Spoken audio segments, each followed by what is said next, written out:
Samantala, binebenta ang Meal Ready to Eat o MRE na pag-aari ng gobyerno ng Amerika. Kahit pabawal ipagbili ang mga ito.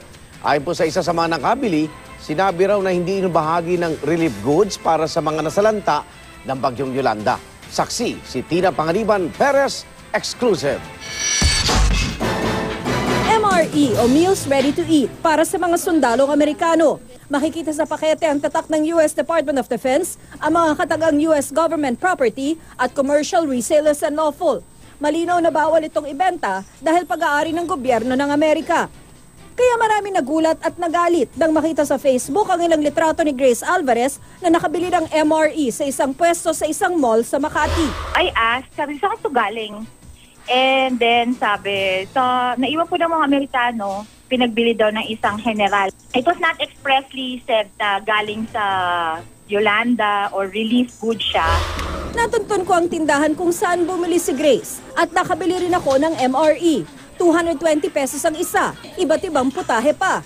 Pero tumanggi silang sabihin kung saan galing ang mga ito at bakit nila binebenta. Tumanggi rin ang tila boss sa tindahan na sabihin ang kanyang pangalan at posisyon. Hindi pa ako makapagsalita, ma'am.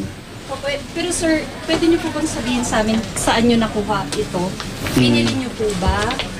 Or may nagbagsak po dito? Hindi na. Pero nabasa niyo po na not for resale. Comment na lang po, ma'am. Dahil sa presensya ng mga sundalong Amerikano sa Pilipinas, di tuloy maiwasang matanong kung galing ito sa balikatan exercises. Sagot ng AFP, it's wrong to say na ito ay galing sa balikatan exercises at iniwan nila at binigay sa atin. The right people to probably look into this would be probably the Department of Trade and Industry or the U.S. government. Sinisika pa naming makuna ng pahayag ang US Embassy ukol dito. Ako si Tina Panganiban Perez, ang inyong saksi.